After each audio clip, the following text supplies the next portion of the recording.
Good morning and happy Friday, everyone. My name is Nick Marro with Occupy Fantasy. You could find me on Twitter at Nick Marro DFS, and I am here today to help you break down this 10-game main slate for NBA DFS on both DraftKings and FanDuel. As always, please like the video and also subscribe to the channel. That helps us climb up these YouTube algorithms and get you more free content like this. Also, if you're not already a member at Occupy Fantasy, check the links in the description below and join today. You get access to the beautiful model you see here where you can sort by OF index, value for both sites. You get ownership projections as well. We have a single lineup builder, a multi lineup builder, and a private Discord server where you can speak with DFS experts pretty much 24/7. But there is always a 30-minute window leading up until lock where you could ask your lineup specific questions. But yeah, we got 10 games today. Looks like most teams actually did release their injury reports, which is a plus for me in getting you this information. So I'm going to go game by game. I know it's 10 games. We got to go very quick. So yeah, let's see how we do here. First game on the slate, we have the Atlanta Hawks at the Charlotte Hornets. The Hornets are 2.5 point favorites at home, hosting Atlanta. Very high game total here. We're looking at a 239.5 point total. So off the bat, just looking at that total, we know we have a favorable game environment. The Hawks have listed Clint Capella and John Collins both out this evening, as well as DeJounte Murray. Not as much injury news over on the Hornets side. Dennis Smith Jr. is still out. No Cody Martin, and Gordon Hayward is questionable. So let's start with the Hawks here. I mean, obviously, whenever DeJounte Murray's out, that's going to be a boost to Trae Young. He looks solid here. There's a lot of good guard plays on the slate, but I do like Trae for sure. Bogdan Bogdanovic has seen his price rise on both sites, but I do think he's still a solid option. We're getting him at 6K flat on both sites. He's not really a priority for me anymore. But when you look at this game total and you consider he's probably the second best weapon for this offense, he still has some appeal. And yeah, DeAndre Hunter, he seems to be back to playing full minutes again. We saw him exceed value easily against Orlando last time out. He's seeing increased usage with John Collins out of the lineup.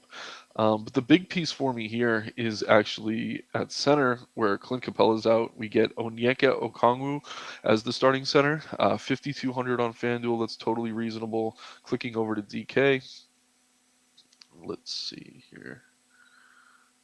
Where is he? Oh, I already clicked him. 4,700.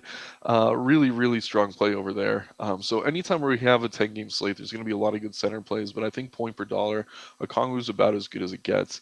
So I consider him to be a core play for me as things stand. We should get more value throughout the day, where maybe he's not as vital to your builds.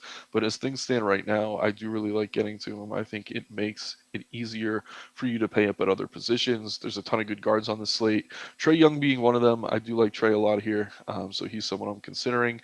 Over on the Hornets side, it gets a little bit tricky. LaMelo Ball is back from injury. He's playing in spurts. He is seeing a decent run of minutes. 34 last time out. He got 44 fantasy points. I think he's a fine play on DK at 8K, especially when you're seeing such a high game total here. 8K flat on both sites. Definitely my favorite Hornet, I think. On either site, it's tough for me to want to get to Rozier or Oubre because they are priced up as though Ball is still out of the lineup. I expect their prices to come down. Also, Gordon Hayward could be back tonight. If he's back, that's definitely going to cut into Oubre's usage, probably minutes as well. So really, it's LaMelo Ball for me here. The front court looks okay for Charlotte. Jalen McDaniels, PJ Washington have had some good games, but their prices are up. I do like PJ's a bit more, especially on FanDuel. But yeah, 5,500 for PJ Washington is reasonable on DK as well. And then at center, you have Mason Plumlee. He's fine. Really not someone I'm rushing to get to, though. We have a ton of good centers on the slate. And even just in this game, I'd rather play Okongwu. So really good game to start the slate. But obviously, you're going to have less maneuverability as news breaks later in the evening. So maybe don't log up too many of those roster spots here. But I do really like this Atlanta and Charlotte game a lot, especially Okongwu, especially Trey Young and FanDuel where he's still sub 10K. So. All right, we can move into the next game on the slate. We have the Sacramento Kings at the Detroit Pistons. The Kings are 5-point favorites on the road. Um, so let's see here. I don't think we have any major injury news. Kevin Herter is questionable for the Kings. If he's out and Terrence Davis starts again, he's going to become a very appealing option. It looks like Cade Cunningham's out for the year for the Pistons. Really, nothing else we have to worry about, at least as things stand, looking at the injury report. So up top for the Kings, I think Sabonis is fine. De'Aaron Fox is all right. Really, neither I'm forcing or prioritizing. We've seen Bogdanovich for the Pistons, not to be confused with the one on the Hawks, have some really good games lately. He's very scoring dependent, but he's priced at a point where you could certainly consider him in tournaments. But like I said, the big piece for me here in this game is really just is Kevin Herter in? And if Kevin Herter's out and Terrence Davis starts again, I do think he's going to be in a valuable piece of value. 3,900 still on DK is simply too cheap. If Herter is out of the lineup, we go over to FanDuel. Oh, wrong game. Yeah, 4,400. Totally reasonable. I don't mind Malik Monk coming off the bench either. But again, these two are going to look a lot better if Herter is indeed out. As things stand, everyone's kind of priced where they should be on both teams. I don't mind Bogdan, Hayes, Fox, Sabonis, but none of these guys are really priorities for me. Jalen Duran's had some really good games since he's been starting for Detroit, but his price is up, I believe, on both sites, so he's just tougher to get to today. 4,400 on DK. I do think that's appealing value. I don't mind him maybe as a tournament pivot off of Okongwu. If you're playing a ton of Okongwu, maybe pull him out of a couple lineups, get to some Jalen Duran as a pivot. But he's certainly riskier, but he does have similar upside. So decent game environment there. No major injuries though, and that's kind of what we're looking for in a 10-game slate. If injuries not creating opportunity, you might not be getting the most out of your lineup. So let's move into the 7:30 window here. We have the Magic at the Boston Celtics. The Celtics are 13-point favorites at home. Scrolling through the injury report. That's why I'm looking up. I got a second monitor here. Al Horford is questionable. Robert Williams is questionable. It sounds like Robert Williams may be making his season debut tonight. So that's something to keep an eye on. 4,500. I imagine he's going to see some sort of minutes limit, but if he is getting full run, that's obviously way too cheap for him. But yeah, certainly keep an eye on the news there. Maybe the beat reporters will have some inside information as we get closer to lock. But as things stand, I don't mind him at 4,500, even if he's only going to play 20 minutes. It's just tough to trust on a 10 gamer. I don't know that we have to get that cute or creative, for lack of a better word. But yeah, 4,800 power forward eligible on FanDuel. Planning to make his season debut per Woj. Obviously, a good source there. Very high fantasy point per minute rate. He's over a point per minute in terms of DFS. So I do like Williams. Hopefully he starts. Hopefully he plays 20 plus minutes. But as it stands, he's kind of more boom bust just because we don't know those minutes. And if Horford's back, who has also been out the last few games, it's going to cut into his upside a bit as well. This takes Blake Griffin out of value consideration, not someone I'd even blink at on a 10-game slate with these guys healthy. Jason Tatum and Jaylen Brown look fine on both sites. Fine getting to either. Brown's had some really good games over the past week. Obviously, Tatum is the better fantasy point per minute producer, but he's much more expensive. I'm not sure if I want to pay 11K for Tatum here in a game that does have some blowout risk. I think it's the widest spread on the slate, 13 points. I mean, these Celtics could get there in three quarters, but it's just tough to rely on. Excuse me. So over on the Orlando side, no major injury news. We just saw Markelle Fultz have the game of all games.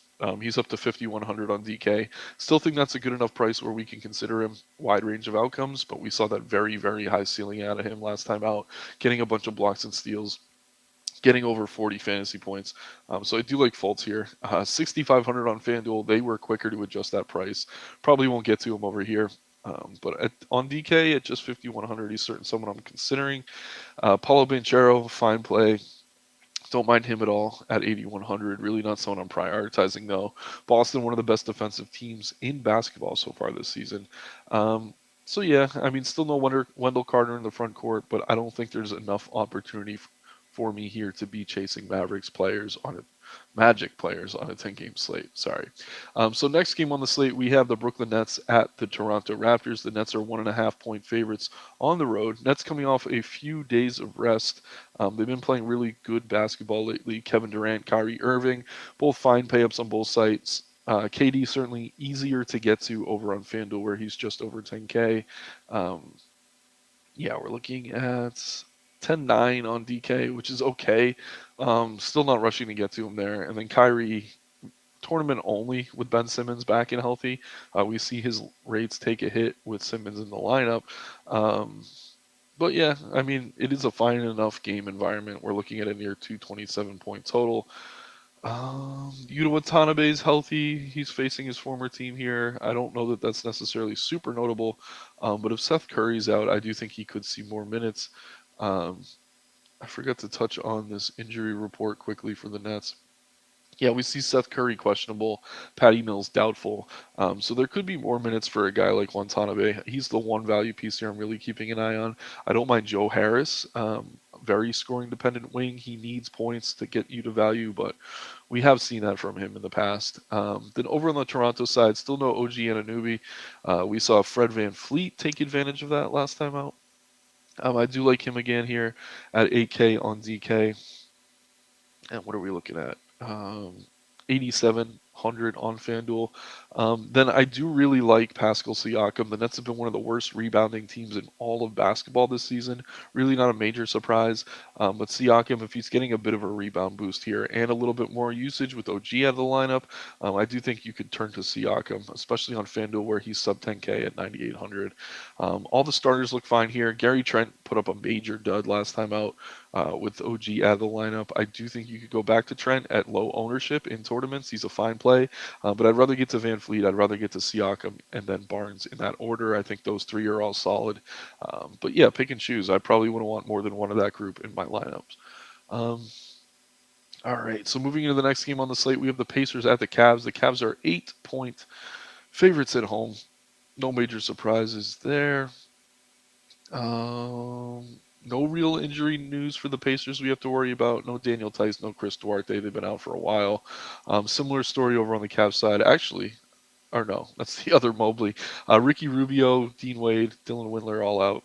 Um, so there's not a ton of opportunity for us in DFS in these games, or in these games with no injuries, as I mentioned before. But up top, we do have Tyrese Halliburton. He's a solid play on both sites. It's just Cleveland's one of the better defensive teams in the league, so I'm not rushing to get to him compared to some of the other guards we have on the board tonight. Don't mind Donovan Mitchell, Evan Mobley, Darius Garland. They're all fine on Cleveland. This is a nice pace up for them against a soft defense. So if I'm picking players from this game, it's going to be the Cleveland starters. I also think Jared Allen looks good here.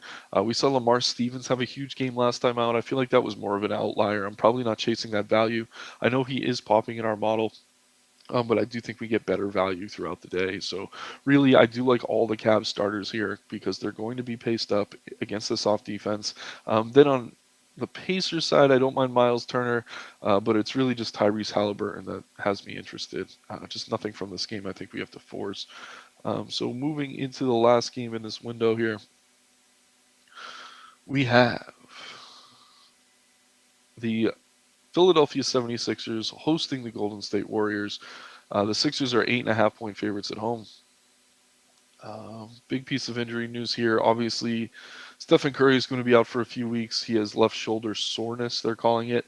Draymond Green is questionable. Andrew Wiggins is still out. So there is a lot of opportunity to go around in Golden State. Over on the 76ers side, still no Tyrese Maxey. That's really the only significant injury we have to worry about. But yeah, for Golden State, I mean, Jordan Poole's price is up, but I still like him here with Curry out of the lineup. He's going to start a point guard. He's going to have a very high usage rate. Also, no Andrew Wiggins in the lineup, as I mentioned before. That's going to create opportunity for someone like Klay Thompson. We've seen Dante DiVincenzo hit a lot of nice fantasy scores over his last few, but he's priced up on both sites. A lot tougher to get to him now. He's 5,700 on DraftKings, 5,300 on FanDuel. I don't mind. I'd feel even better about that if Draymond's out. Obviously, they play different positions, but that creates a lot of opening for minutes for someone like DiVincenzo, who's usually kind of a sixth, seventh man. If Poole's not coming off the bench, he is the sixth man for them. So I don't mind him.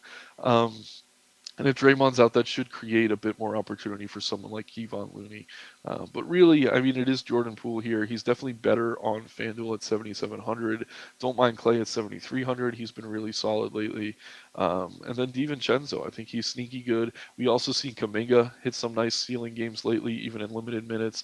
Not getting to 30 minutes, but he is pushing 30 fantasy points on a consistent basis. So if we don't get more value throughout the day, I do think you could look to Kuminga here as sort of a low priced option to help you pay up at other positions. On the Philadelphia side, James Harden seems to be fully back in his top form. He looks solid on both sites. I think we're getting him sub 10K on both sites, which is nice to see. Or no, he's 10-3 on FanDuel. But yeah, where he's 9,900 on DK, I do think that's a really strong play. Joel Embiid, expensive, but not as expensive as Luka or Jokic on this slate, so I do like Embiid as well. With Maxey out, we've seen more usage for guys like Tobias Harris, Shake Milton. DeAnthony Melton missed last game, though. I think he's okay, but really not someone I'm forcing in. It's more so the Warrior side here, especially Poole if you can fit him. I do like Clay. I do like DiVincenzo and even Kuminga as kind of a sneaky value play in tournaments. So good game environment here. Um, could be tough for Golden State to keep it close without Curry, but it should be competitive. So I do like pizzas on both sides. Really, really do like Harden on DraftKings. And yeah, definitely another game to keep an eye on. Um, so we're moving into the 8 o'clock window now. We have the OKC Thunder hosting the Timberwolves. The Thunder are 2.5 point favorites at home. No Jeremiah Robinson Earl for the Thunder. That's not that big of a piece of news, really. Still no Karl Anthony Towns for the Timberwolves. D'Angelo Russell is questionable. Rudy Gobert is questionable. So a bit more injury news in this one than I think we were initially anticipating. If Russell's out again, the biggest beneficiary is going to be Anthony Edwards. He looks really strong. Torian Prince is out still, so that's going to make Kyle Anderson kind of a solid mid-range option. Again, no cat. That's going to create extra usage for everyone. If D'Lo's out again, I think we could go back to Jalen Noel. He was a disappointment last time out with D'Lo out of the lineup, but he does have strong upside. Better on FanDuel where he gets points for steals. We have seen his ceiling games come with defensive stats, so just something to keep an eye on. But then at center, this is very interesting. If Rudy Gobert's out, I do think Naz Reid becomes as good, if not better, than Okongwu as a value play. So maybe create your lineups so that you could pivot to some Naz Reid um, if we don't get that news by lock. Over on DK, I think he used to have power forward eligibility, Reid. Um, now that he doesn't, he's certainly harder to get to. Where is he? Where are you, Naz Reid? Yeah, center only. On DK, you do have both center spots, though, so he's a bit easier to get to. But if Gobert's out, I do think Naz Reid's probably going to slide in the starting lineup and be that guy you want. For value, Jaden McDaniels, he's been pretty boomer bust, but he does have a high ceiling as well with Gobert out of the lineup. So I am prioritizing Anthony Edwards here on the Minnesota side, kind of regardless of who's in. But as more of these Timberwolves are ruled out, we do have to look at some of these secondary options. Kyle Anderson at 5,500 on FanDuel, I think, is a good play regardless. Uh, 5,700 on DK, that's solid there as well. So really like Edwards, really like Anderson. If Russell is out, I'll like Noel. If Gobert is out, I'll really like Naz Reid. If Gobert is in, though, I will like him. Obviously, with Cat out of the lineup, he's seeing higher usage and rebounding rates. So yeah, really good spot here for Minnesota. Just keep an eye on that news. On the OKC side, like I said, no major injury news, no Jeremiah Robinson Earl. Um, Not that that's something we have to worry about too much. That could mean a couple more minutes for Alexei Pokachevsky. I'm pronouncing that wrong. We just call him Poku. But he has a very high ceiling when he does get extended run. Um, I think there'd be more apt to give him extra run here if Gobert's out because it becomes an easier matchup in the front court. He isn't exactly a defensive stalwart, Poku, that is, so keep an eye on that. Darius Baisley did play 30 minutes last time out. If he's going to slide in the starting lineup, and he is a capable player, I don't mind him as a value option. But really, for OKC, we're talking about SGA as the priority, and then Josh Giddey is kind of a secondary option. I do like SGA a lot. This is a good matchup. Um, what did I say the total was? 233 points. Yeah, really strong total. We're getting SGA at home. Um, One of my favorite guard plays on the slate. I think the ownership should be reasonable, just because we do have so many good guards here. Um, but yeah, definitely more on the Minnesota side. But we really do need that news. That's why it's good to have the model, which updates in real time as that news breaks, or be in the Discord channel where we're kind of dissecting these things as they happen throughout the day and evening. Um, so nice. We can move into the next game here. We have the Knicks at the Bulls. The Bulls are 2.5 point favorites at home. 225.5 point game total. Um, let's see. Chicago Bulls still no Lonzo Ball, obviously. Ayo Dosunmu is questionable, and then on the next side, Obi Toppin's out. No Ryan Arcidiacono, probably. He's questionable. I don't think we have to worry about that, though. So, yeah, these are two pretty much healthy teams. Um, if Ayo's out again, we can look to guys like Kobe White, maybe Alex Caruso if he starts. Both very risky, though. I'm hoping we get better value than those two.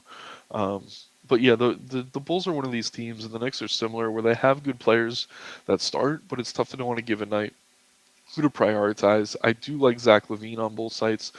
He's probably my favorite Bull. DeMar DeRozan obviously has a similar ceiling, but he's more expensive, so I'm hesitant to rush to get to him. But yeah, Zach LaVine's priced favorably on both sites, sub 7,500. So I do like him a lot. Don't mind Vooch. Center obviously loaded tonight though, so he's tough to prioritize. Then on the Knicks side, two favorite plays are Randall and Brunson. No real surprises there. Barrett has been playing better lately. I could see getting to him. Quentin Grimes has been okay when he's in the starting lineup, so keep an eye on that. But I do like Brunson. I do like Randall. It's just tough for me to really want to force in either, given some of the other plays we've discussed so far. So good game here. Just nothing I think we have to prioritize. I do like Brunson and Randall, and I do like Levine a lot on the Bulls side, though. So then we have one 8:30 game. We have the Dallas Mavericks hosting the Portland Trailblazers. No Maxi Kleber, no Josh Green, no Tyler Dorsey for the Mavericks. Um, and then no Josh Hart is probable now. That's good to see. But no major injury news for Portland. So whenever you get the Mavericks on a slate, Luka is a talking point. I think if you can afford him tonight, he's a great play. He's tough to get to as things stand, but as more of this value opens up in the early games, that's going to make it easier and easier to get to Luka. Other than him, it's really tough for me to prioritize anything on Dallas. We've seen Dinwiddie, Wood, Hardaway all have good games, but they're fairly inconsistent. It is a good game environment. I could see grabbing one of these guys as a last man in, but there's really just nothing I'm prioritizing. Then over on the Portland side, I do like Dame a lot here.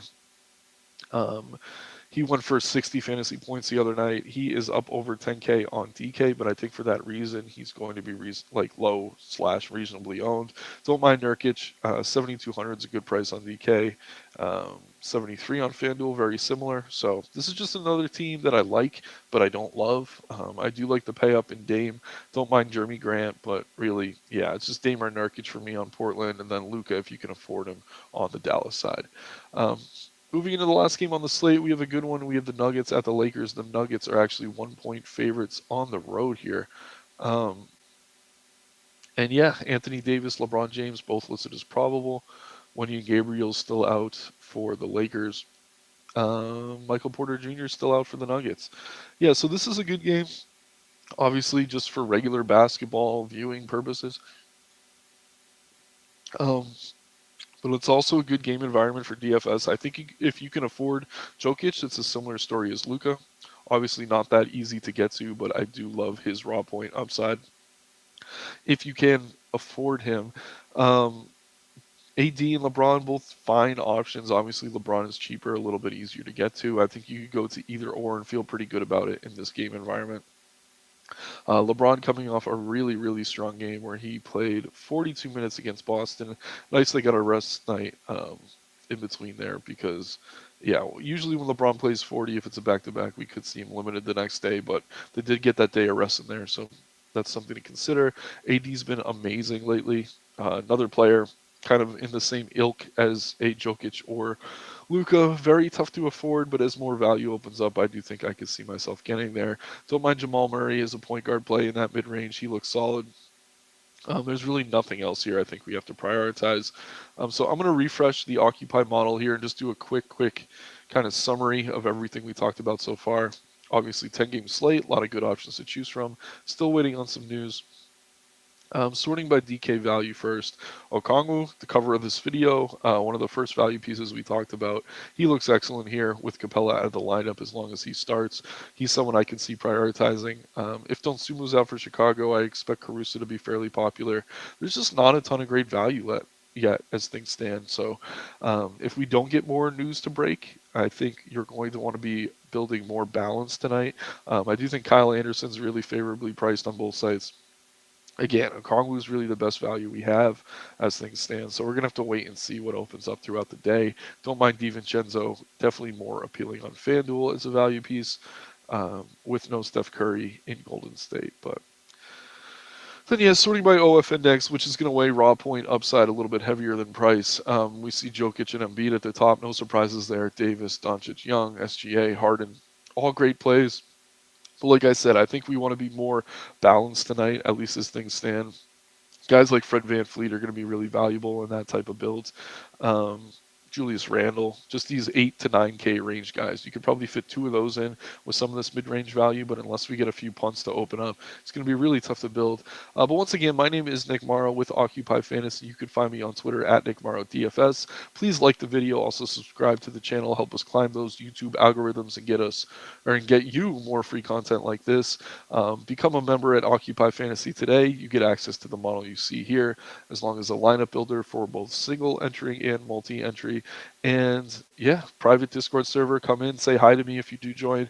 We have experts in there helping our subscribers all day, every day. So happy Friday, everyone. I hope you have a great weekend. Again, my name's Nick Marro. Looking forward to a fun slate tonight. Let's have some fun and make some money.